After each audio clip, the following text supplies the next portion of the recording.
Assalamualaikum. My name is Aina Mardia, matrix number 1222063. We are from Pair 1 TLB2 and we are going to deliver our persuasive speech about Islamic feminism is causing misconceptions in society. G.D. Anderson once stated that feminism is not about making women strong. Women are already strong. It's about changing the way the world perceives that strength. Firstly, what is feminism? Feminism is a form of movement that aims to defend women's rights and the equality between men and women. Through Western history, women were confined to the domestic sphere while public life was reserved for men. Back then, women were denied the right to own property, to get an education and to participate in public life.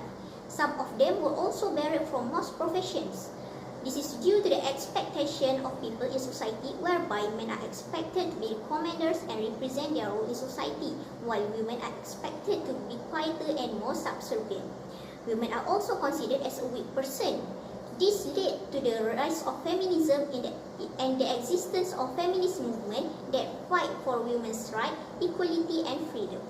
This feminist movement existed in the late of 18th century and continued to develop over the years. This movement fights against gender stereotype and the unfair treatment given to women in society. In the middle of 19th century, the term Islamic feminism came to exist in society.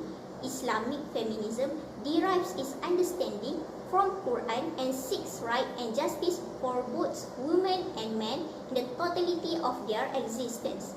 According to Islam, men and women are equal. Women are also granted inheritance and fundamental rights. However, there are some criticism on the concept of Islamic feminism due to its principles about women's rights. We believe that this criticism is caused by some incorrect perceptions and misinterpretation about the concept of Islamic feminism made by some Westerners and Muslim feminists. In this speech, we are going to convince the audience that Islamic feminism is causing misconceptions in society. Our focus today is to talk about the misconception about Muslim women are regarded as not having freedom, and they are also regarded as not having equal treatment based on the concept of Islamic feminism. So, what is the misconception that arises in society about Islamic feminism? The first misconception about the concept of Islamic feminism is that Muslim women are regarded as not having freedom. Feminism is always known for its aim to uphold women's rights and to give them freedom and fair treatment. For instance, on the freedom of dress. In Islam, women are obligated to wear the hijab. However, in Western countries such as America, the hijab is seen as a symbol of oppression, subordination, and invisibility. Some Westerners contend that women wearing headscarf are unable to work in the government or roam freely on the streets. As a result, they are unable to function effectively in the world. Some Westerners also add that the hijab blows away the ideas of individual freedom and democracy.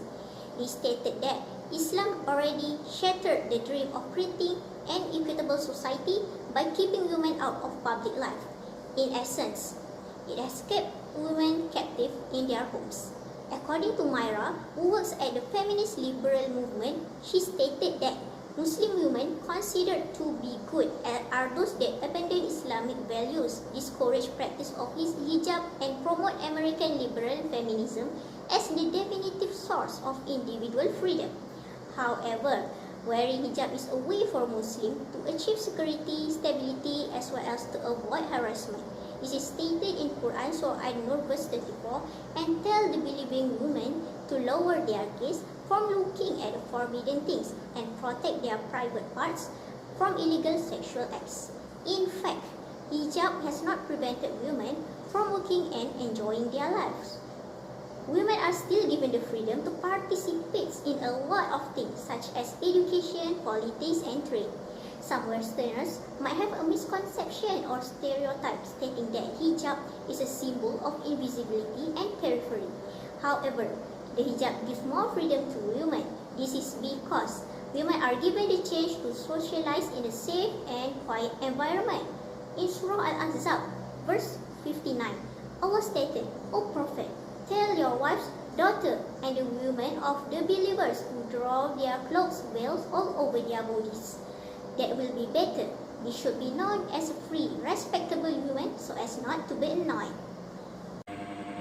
Furthermore, Western feminists think that Muslim women are not treated equally.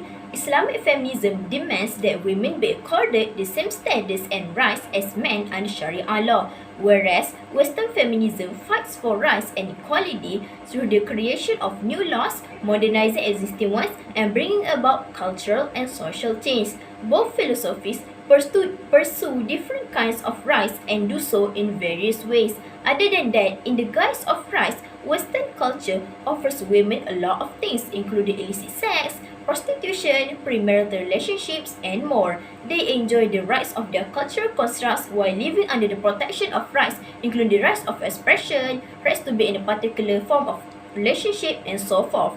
They believe this is the best approach to allowing women to advance alongside men.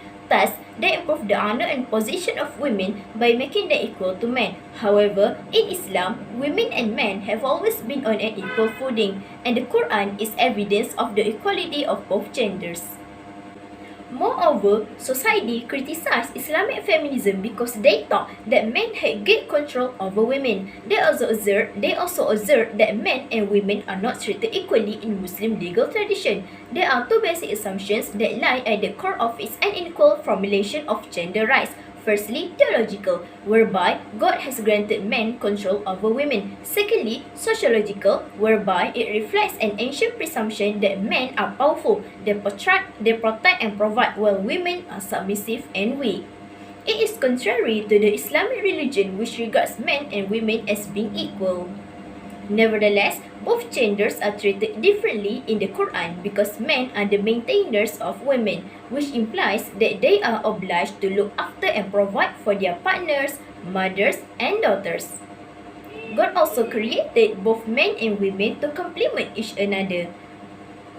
Each family member is responsible for separate tasks, just as there is a division of labor in society, as stated in the Quran in Surah Al-Lan verse 3-4. And by the one who created male and female. Surely the ends you strive for are diverse. Both genders enjoy equal rights under the Islamic faith in all spheres of life. Yet this most fundamental principle is not upheld in everyday affairs. Allah regards men and women as equal according to Surah An-Nisa verse 1. O men, fear your Lord who created you from a single soul, and from it created its match, and spread many men and women from the two. Fear Allah, and whose name you ask each other for your rights, and fear the violation of the rights of the warm relations. Surely Allah is watchful over you. The Quran, which contains verses that guarantees the rights and equality afforded to women in all respects, is the ideal option for recognizing the significance and value of women. To conclude our speech, it is undeniable that Islamic feminism has had a significant impact on the matter of gender justice in Muslim communities. The new feminist voices in Islam have the potential to overcome the separation between Islam and feminism, which has been a feature of the politics of gender among Muslims in modern times, by paving the way for a meaningful and productive conversation between feminism and the Muslim legal tradition. On the other hand, when it comes to Islamic feminism, the question is not whether it can ultimately achieve gender justice, but rather whether its current strategies of opposing patriarchy are effective. This is comparable to how we do not question whether secular feminism can advance gender justice, assuming that the journey is one well worth undertaking, even though the ultimate goal will not be in sight. The fundamental Islamic teachings on education, enlightenment, equality, and rights has saved the idea of feminism from the depths of ignorance and anarchy. Islam has been useful in upholding the liberties granted to women. Islam is also interpreted and used in accordance with contemporary social trends. This examination of the idea of a woman is based entirely on the Quran. The Quran, which contains verses that guarantee the rights and equality afforded to women in all respects, is the ideal option for recognizing the significance and value of women. In the end, it is true that Islamic feminism concerns and provides the full equality for all Muslims, regardless of gender, in public and private life.